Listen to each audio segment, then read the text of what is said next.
Hi, this is Heather. Oh, am I supposed to go next? Sorry. Sorry. Hi, this is Cham. And we just stepped into the Vactor-Verse. Vactor-Verse. Yeah. Okay, I'm leaving it all in. Everything in because that was perfect. I am Vactor, and this is the Vactor-Verse. Today on the show, I have two very special guests. One who you've already met before, but one you've never met before. So I want to introduce everyone to two individuals who like to read and silently, sometimes not so silently, judge comics, play ridiculously long RPGs with endless quests that are nearly impossible to finish, repeat inside jokes that should have lost their appeal long ago, get too caffeinated, and complain about their shaking hands and having spaghetti dinner dates. When they're not serving coffee and dropping comics, you can find them both at their homes curled up on their couches with a nice long book and a pile of weed. Heather and Champ, welcome to the Vactor-Verse. Thank you very all much. about that bio you wrote. Incredible. That was one of my favorite bios that I've ever come across. So thank you for creating that, number one. And thank you for being here in the Vactor-Verse. I'm very happy to have Champ return guest, and then Heather for the very first time. And this is a special occasion because we've never gotten Heather's Canon event before. And she was telling us backstage, she was going, and she was telling us all of the Canon event. And I said, wait, hold up. We need to get this recorded. We got to get this online for the internet. So Heather, can you pinpoint your Canon event, the thing that got you into comics? I want to hear it. Yes. Okay. I won't be as dramatic as I was when I was telling it the first time. No, be dramatic. Okay. When I was younger, probably like 7 or 8, I can't remember exactly how old, my family had this tradition at the time where every summer a new kid would like go to my grandma's house down in St. Joe, Missouri. This specific year was my turn to go down there, and it was the first time that I had gone alone with my grandma. My grandma is a scary woman, very, very scary. I just had to put that out there because this whole trip was traumatizing for me, except for this one moment. In Nebraska City, we stopped at this like really big gas station that had like all sorts of crazy stuff in it. There's like an antique shop in the middle of it. That was what I wanted to say before, was like stores within stores. There was like a whole wall of like magazines and stuff, and a spinner rack that had a bunch of old comics and stuff. And the only one that I can remember is the Simpsons comic. I cannot tell you which one it is. I just know that at that age, I was obsessed with The Simpsons. And I had like toys, I had dolls, I had books. I used to draw Simpsons all the time. I don't know what it was about The Simpsons. Loved it. So I begged my grandma. This is the only time I ever threw a fit in a store. And this is also one of the reasons I've been traumatized, is because she was so embarrassed, she started leaving me there. Whoa. But she eventually came back because I was just about to take the comic and walk out, not even thinking of it. I was like, all right, Grandma, fine, here I come. So she ended up buying me that comic, and I read it the entire summer. I was down there like over and over and over again, front to back. And yeah, that was the first comic that I ever owned, and it was the first one that I was like obsessed with. But anyway, so I had moved here and I was still working in Lincoln technically. And so my husband would like drive me back and forth, which he absolutely hated. So I ended up like quitting that job and working at a hotel coffee shop. And I hated that place. Like I liked the people that I worked with. And for the most part, like I liked the managers, but just in general, it just was not for me. And I had randomly met Champ at a show one time. What was that bar that was owned by like the Faint or something like that? I don't know. Champ and I pretty much hit it off like right away. So I worked at that hotel for about a year, and then Champ had put on like Facebook or Instagram like, hey, looking for someone to work in the coffee shop here and do like a day in the comic shop. And I just immediately, I was like, yes, me, please. Give me the job. So I had been going into Legend not too often, like maybe a month in total. And so I was familiar with like a few of the people that worked there and stuff. And Champ ended up getting me the job there. And God, how long? I was there for several months before Champ was like, hey, do you want to do a podcast with me where we just talk about comics? And I said, yeah, let's do it. That would be so much fun. Let's just do it. Yes. So that's And how I remember it. Yeah. who came up with the Bone Zone? I've been wondering this ever since I heard it. Yeah. Yeah, it was me. Yeah. Excellent. It was just something that rolled off my head. Okay. Every Rolled time I off the see bone. it, I just love saying the Bone Zone. I love reading it. I just love it. So that is fantastic. Champ, we haven't heard from you on this episode. I wanted to get, what is your current comic book recommendations, or what are you reading right now that I know you have a fantastic TikTok where you're always showing all the books and all the hauls Too that much. you get. What are you right now at this moment, July 2023? What is popping off to you to say, hey, this is the comics that I'm loving right now? It's funny because I was like, I definitely have some, and I do, but now I'm like, oh yeah, what were they? I think like Seasons Have Teeth is great. It's sitting on the floor, so I'm like, it's right there. I can see it really easy. It's by Dan Waters and Sebastian Cabrol. But then there's also, there we go. And then Dan Waters is also doing a Loki series right now that has been really, really good. And I mean, Loki is Heather's dude, but I will say that book has just been phenomenal so far in the first couple issues. The first issue of Swan Songs came out, and Heather and I were talking about how good that was earlier when we were recording, and that is something I would definitely suggest. Heather, was there something else that I was super liking? Hold on here. I've got all the comics. I was like, I have a couple weeks of comics sitting here, and just like, well, what do I got in this box? I mean, came out like this week was that The Hunger in the Dusk. Oh yeah, that was really good too. The Yeah. Hunger in the Dusk was really good. It's just like a fantasy story, and it's written by G. Willow Wilson, and she always tells a good tale. Personally, she's writing Poison Ivy right now, and that's also a really, really good book that I need to get caught up on. Yeah, man. Yeah, there's just so many books, and so many really good books. Like the Peacemaker book, Peacemaker Tries Hard, has been a lot of fun. Like I've been laughing when I've been reading that. A lot of like really good like DC books, like Shazam. That's the Mark Waid. Yep. Yes. So, and that's only a couple issues in, but so like I don't know. I just like having like that World's Finest the Batman Superman World's Finest, and that Shazam book. It's just like I just want to have fun when I read comics. Sometimes, like I do like a good serious cry, but I also like just reading some dumb shit sometimes. Oh yeah, 100%.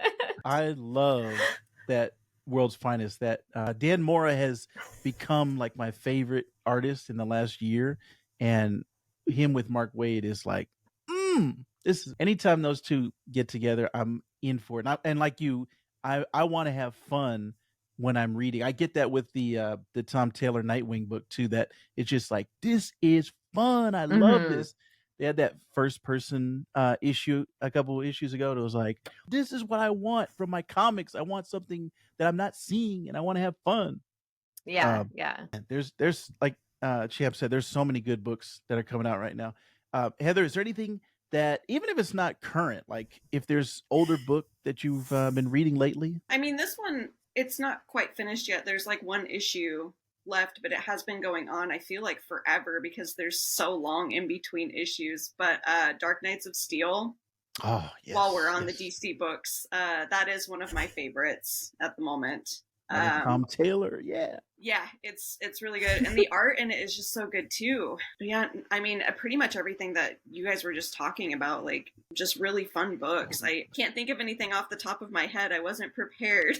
You both seem a lot or heavy into the indie side. Have you seen any upticks in Marvel or DC? You're talking about a lot of DC books. Have you kind of stayed in the indie world, or have you seen an uptick in the two big players recently? I was a Marvel girly when I first started reading comics. I was very, very into Marvel books, and I actually didn't read like any DC books at that point.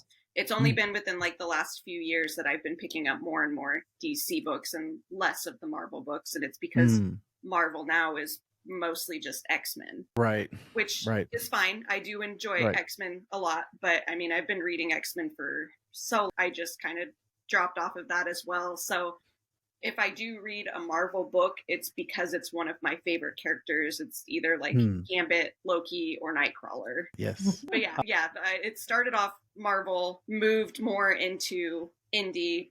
Indie is a majority, I think, of what I do read. And then a lot of DC as well recently. Champ, I have been loving the She-Hulk, the Rainbow Rowell She-Hulk that's been coming out. And those covers, I just want every single one of those covers up on my wall. I have to figure out a way to get them on my wall because it's like every single time it hits me. And every time I see a new one, I'm like, oh, there's a new She-Hulk. I got to get it.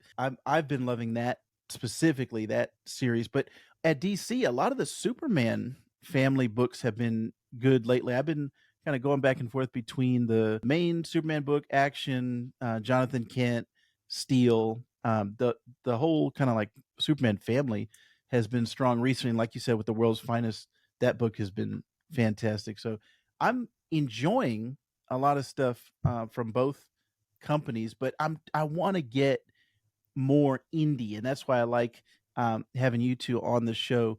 I love getting these independent recommendations of books that I'm not necessarily looking at or they're on my radar.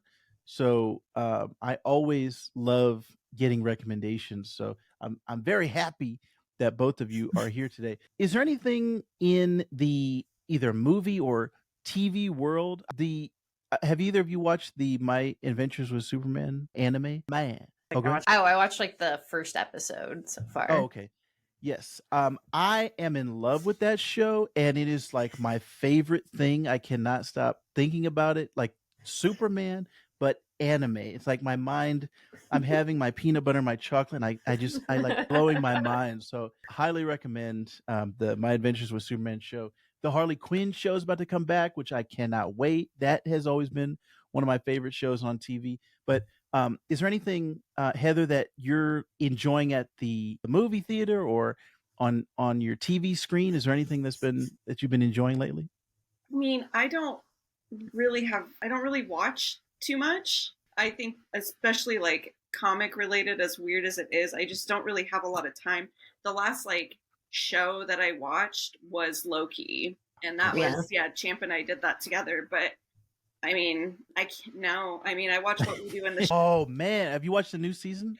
I did. I feel like I start it and then I'm like, I'll get back to this at a later date, and then I never get back to it at a later date. Like I just end up doing other things. So Righteous Gemstones, that's one of my absolute favorite shows. I think it's hilarious. It's like interesting how they like wrap up like different types of stories inside of like a comedy. It is one of my favorite shows. I don't know, Chris and I, my partner, have been watching a lot of Netflix sports documentaries, like TV documentaries. You watched that American Gladiators one? Yes. Yes. Yes, it was so great. It was one of those things with that American Gladiators documentary. I really thought that like I'd come out of it like hating all of those people, like thinking that they were kind of, and I feel really bad and rude for saying this. It's like really, don't judge a book by its cover situation, but just like thought they're going to be like meathead kind of assholes. Right. And it just like by the end, I was really just like,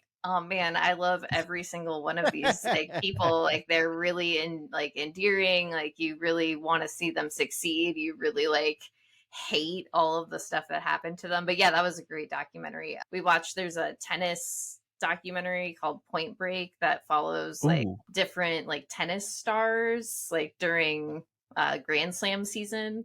And it's one of those things where I don't know, never thought I would be really into these like sports shows, but now I'm like, yeah, I love tennis. Like we started watching, there's like a quarterback one that came out, or like there's a new season of it. And then I'm like, I don't know anything about football at all, or like first time I'm hearing people's names. I'm like, yeah, sure, I love Patrick Mahomes, like a really nice dude. But yeah, that's what I'm watching. But mostly like that's in the background because I'm just reading like since I'm on break for school, I'm just reading like as many comics and like stuff that I can. So it's like I'm trying to, do that Superman read and read a bunch of different Superman stuff. I've just been trying to like read a bunch of different trades, and we had a customer drop off a bunch of different like TKO books. So I've been like kind of reading those every weekend just to kind of like see if there's anything we want to carry in the shop, what's really interesting. Actually, I just read one that I think Heather would really like. It's called Black Mass Rising. Is it It's the vampire one? yeah, it's like a Dracula story. Yeah. But yeah, I really think you would like it a lot. The art's really good, and then it's just like also like a love story. So Okay. Can you see this? I'm attempting to share my screen. I don't know if it's working or not. Yeah, I can see Okay. that. So this is, I did not change this. This is literally my list on Netflix, and I've got all these sports Arnold things. I'm like champ. Arnold documentary is pretty good. It's pretty sanitized, but it's fun. Yeah. So yeah, I am also kind of digging a lot of these sports documentaries, but I like documentaries in general, just kind of learning about, you know, the behind the scenes stuff that you didn't know about, or like in your case, like if you're meeting these personalities or these individuals for the first time, that's a lot more interesting than the actual sport. A lot of times is the drama behind it and the personalities and getting to know the different people. So I'm I think documentaries are perfect for that. Actually, there's a show on HBO, and I'm blanking on the name of course, as I try to think about it, but it's all every season they follow a different football team, and it's like I was like you. I was like I could care less about each of these teams, but once get the documentary goes to their house and they're running around barbecuing and their dogs running around. I'm like, I love these guys. These are my friends now. This is my favorite team. This is who I'm rooting for now. That's 100%. I was like, I never knew these people before, but now I saw them in the documentary, so now they're my best friend. They just the most recent season was in Arizona, which is where I'm at. So I'm like looking around. Hey, I know that place. I know that parking lot. Hard Knocks. That's the name of it. Sorry, Hard Knocks. Every season I've like fallen in love with a different team. So I think it's like what you're saying, like you're learning about their personalities, and then it's also kind of like personalizing it to you, because it's like when you're watching them on TV and you're seeing them in the game, that's it. You know, it's the game, and there's nothing else.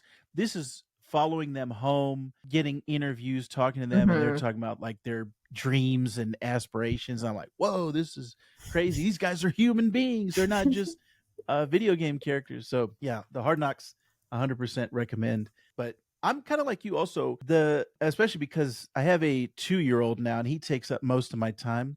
So if it's not Blue Cocoa Melon, I have very little free time to be like, all right, now I can watch what I want to watch. So I have to be very particular about what I'm watching show wise. And then with comics, like I had to stop video game playing for the most part, because it's like you only have so much time, so you're dividing it up.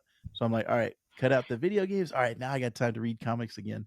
So yeah, it's definitely that thing of juggling time management and where your priorities are. But I'm in the same boat as both of you. I'm just trying to consume as much content as I can in the time available. Heather, are you freaking out right now? I'm gonna have even less time when I have this kid. Right at the beginning, you're gonna have a lot of time because they will be sleeping most of the time, which was great.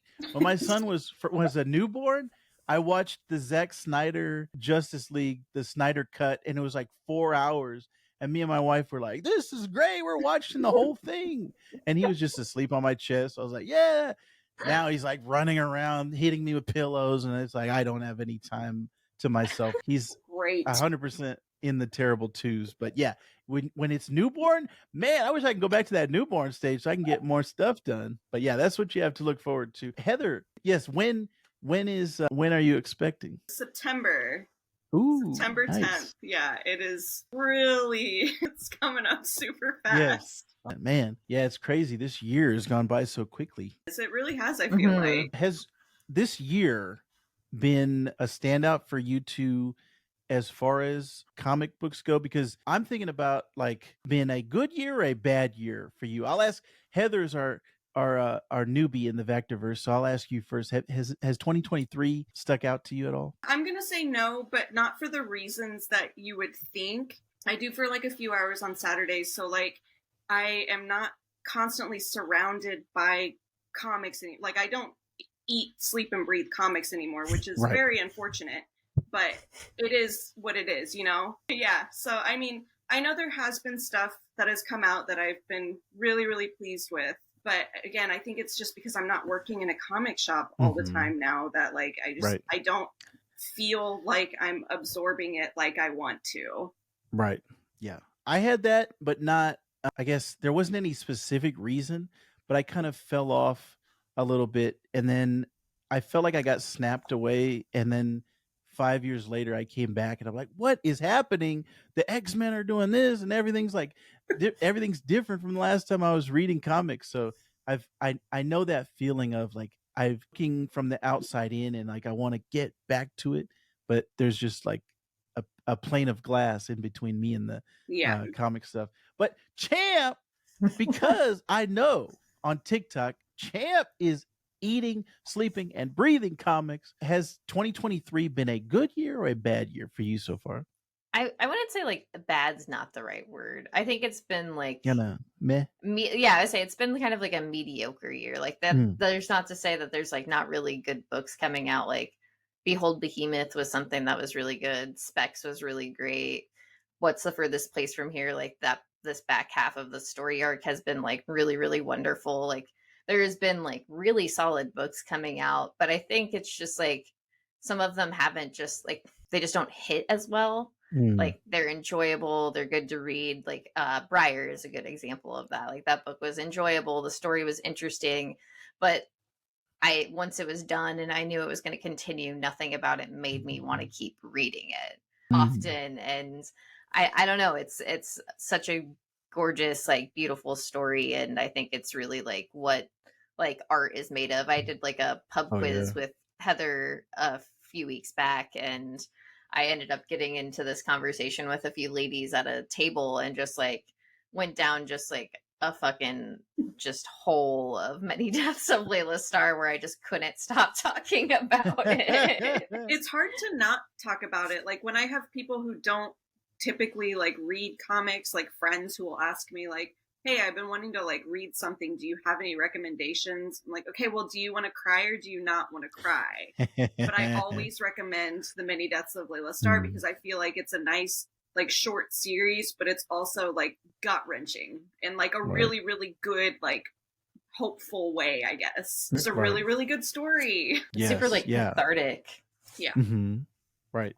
I just recently checked it out from my local library after Champ had recommended it, and I have to echo everything you're saying. It's specifically like the topic of death to be fascinating to me. It's something that, you know, the price of life is death. You know, it makes living meaningful because there is an end to it. And in the book, you know, they have that the plot point of the person is inventing immortality, and death is not happy about that.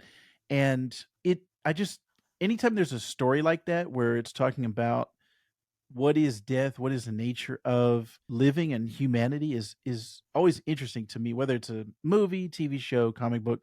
So it was definitely right up my alley. And Ram V, I've been kind of in the background following him, but there hasn't been anything that was specifically standing out to me. Like I've been aware of him for a while, but this one is definitely the one now. Like when I think of him, I'm going to think about that book specifically. Yeah. So yeah, I think I'm happy that you recommended it and happy that I got a chance to actually sit down and read it. But that's Heather, you're 100% right.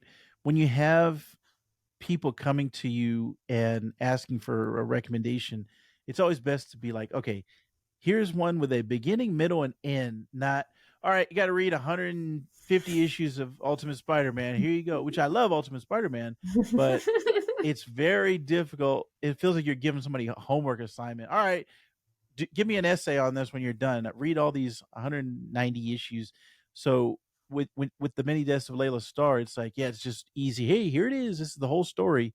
And I think that's definitely one that I would recommend to people as well. If you're watching this or if you're listening to this, I think we're all three of us highly recommend The Many Deaths of Layla Starr. So I did also want to get is there a specific episode that you either have a favorite or your time of doing the podcast. I love hearing stories of like behind the scenes and how things kind of come together. But I'll start with Champ on this because I started with Heather on the last one. Champ, is there anything for you that's been on your podcasting journey that stood out that you've kind of learned? And maybe even if somebody's like, hey, I want to start a podcast, like what advice would you give to somebody who is an aspiring podcaster? I think for that, first of all, I would say don't overthink it. Like Mm, it's you can do it. Anyone can do yes. it. Yep. It's pretty easy. You just need a mic and a webcam if you want it. Otherwise, you're set. I was gonna say an internet connection. Yeah, mic Yeah, and that's it's all it's you need. pretty easy though. Like Heather and I had this conversation recently. It's like the whole like social media aspect of it and Mm-hmm. pushing Mm-hmm. yourself. And I think for us it's like harder for us we can't get into the like and subscribe our stuff, even Right. though we definitely Right. should. And I think that is like an aspect of like, or I see like things where I'm just like, oh yeah, that's like some idea that I've kind of talked about, and I know this person is like following me, but they're not like talking about me, Mm, which everybody should be talking about me. So it's like, yeah, that like, hey, like it's just self-promotion aspect of it. It's hard, but you have to do it, like especially I guess if you want to make it big, quote unquote. yeah. But that's my few little like tidbits of advice, I suppose. My favorite part of behind the scenes stuff, I mean, the Chip Zdarsky interview was a lot of fun. Getting to do that like was cool because I had a few friends like chip in to help us like pay for it, because it was all about like donating money to comic book shops during COVID. Oh. I would have to say like my favorite thing that we've done is the like when we did our little like cool couch cinema stuff with our best friend Christopher, where we watched Dark and then we started watching Buffy and had to like our lives are just three Mhm. adults, And but they that took was some of Buffy off of Hulu. yeah. Oh my god, did they? They did. Yeah. Rude. That was absolutely rude. But yeah, like Dark is one of my favorite television shows ever, and getting to sit down like on a weekly basis and just watch an episode with like my two best friends and then get to like just bullshit about it was like probably one of the best things. And I talked to Christopher recently and he was like, I wanted to go back and watch Dark and I wanted to watch a video about it. And he was like, and then I typed it into YouTube and our videos popped up. So I just was like, this is even better. It's like me with my friends talking about something I want to talk about. So it's just like Mm, perfect. yes. But yeah, that was probably one of my favorite like things that we've done, besides just being able to bullshit comics with Heather like every week. It gives us an excuse to like just talk and be friends. Yeah, that's perfect. Like I can relate so much to everything you're saying about there's two halves of podcasting for me. It's like half of me just wants to talk and just wants to, you got to do the short videos, you got to do the TikToks, you got to do all these things to get your stuff in front of people. Because I've done podcasts, this is going back to like 2005, and for the longest time it was like I was having fun, like I was just talking with my friends about comics, movies, whatever, but nobody was hearing it, nobody was seeing it. So it got to a point where I was like, man, I feel like I'm talking to the wall. Like I'm putting out this content, but if nobody's consuming it or if nobody's actually listening to it, what's the point? When I started doing YouTube, it was like, oh, okay, well, number one, YouTube will promote you as long as you do SEO and as long as you put in, the keywords and things. It's like YouTube will do some of that work for you. So I started to switch. I started focusing more on YouTube than on just audio podcast because I was like, man, audio, you got to do everything. You got to be doing newsletters and Mm-hmm. emails and telling everybody. And YouTube kind of taking some of that pressure off of me. I was like, oh, okay, maybe it's better to spend my time over here a little bit more. But I'm always going back and forth, like, how much do I want to do it just because I like doing it? And then how much do it feels like a business of, okay, now I got to be the marketing guy. Now I got to send it out to everybody. So I can 100% relate to that. And Heather, you brought up something also that has nothing to do with podcasts or comics or anything we were talking about. But what you just said about removing it from Hulu made me think, this is the weirdest time to be in, where we have access to all this stuff digitally, and you just think it's going to be there forever. And then it's like HBO and Netflix and Hulu just remove stuff just out of nowhere. And you're like, oh, now I can't watch that thing that I thought I didn't need the physical copy because it's on streaming and I'm paying monthly for this. But now they took it away from me. So I think we're living in like a crazy time now in this in the 2020s. It's like you just never know what's going to be there.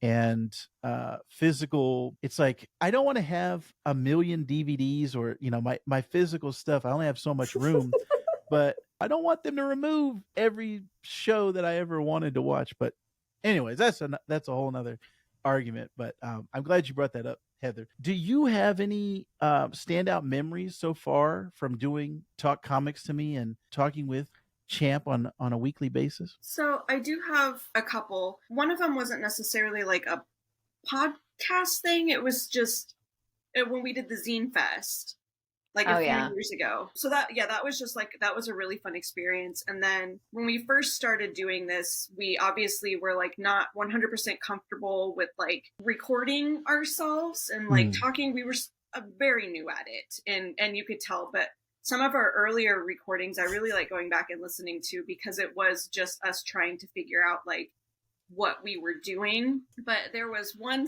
we're still trying to do that too.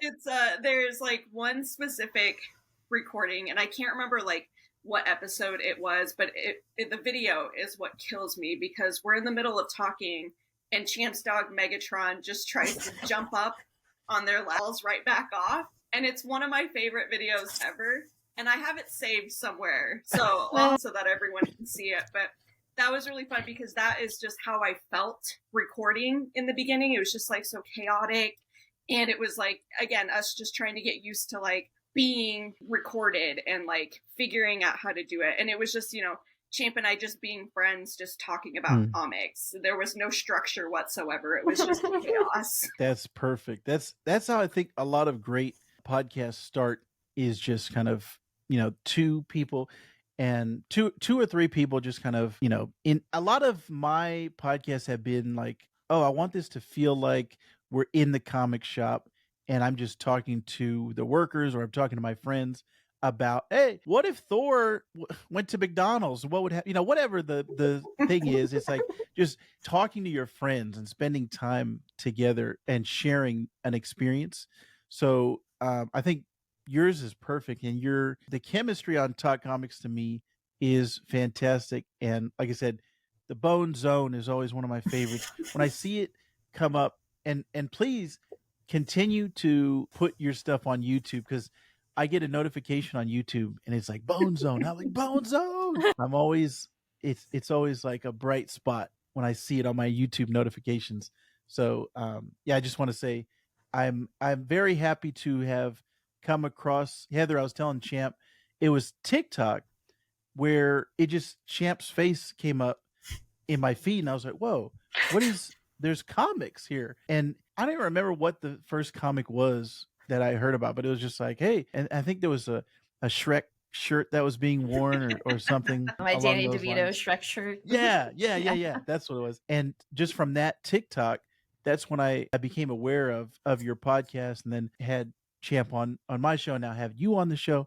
So I'm always grateful to have these comic book connections. And like, I would have never met you because we're on the other side, we're on opposite sides of the country. So I'm happy that we have social media, we have the internet, we have these things. And like I said, living in these times right now. So I'm just happy to come across Talk Comics to Me and Heather and Champ.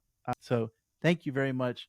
I think this episode has come to close, but I wanted to let everyone know that Talk Comics to Me is out there right now. Do you guys have anything coming up? Is there anything that you're looking forward to on the podcast, or is it just kind of business as usual right now? I think it's business as usual, though we have to figure out what we're going to do when Heather has a baby. So I'm just going to do that thing where I strap the baby on. Baby has my hands. Yeah. Just put like the face, you're like a like little stick with a mask face in front of the babies, and it's your face. He's gonna take over my position. It's gonna be you and Alistair from now on. That's perfect. Well, if you ever need someone to put on a Mission Impossible Heather mask, I will be that person. I will come on and I'll be part of the show, and they won't even know that it's not Heather. So He's so cool. Excellent. Well, all the show notes are going to be down below. I'm going to have a link to Legend Comics. I'm going to have a link to Talk Comics to Me and all of these things. So please, if you're watching this, I think you'll get a kick out of these two. They are fantastic. And I can't wait to have you both back again here in the Vactor-Verse. And I think this is the time, everyone. You must subscribe. You must tell all your friends about these two wonderful individuals. But I did want to say that Heather loves comics, Champ loves comics, and you should too. Okay, can we start over again? Yeah. That's my bad. I'm going to put that in the bloopers. Okay, hi, this is Heather. Hi, this is Champ. And we just stepped into the Vactor-Verse. Vactor-Verse. Yeah. Yeah. Okay, sweet. I'm leaving it all in. Everything's in because that was perfect.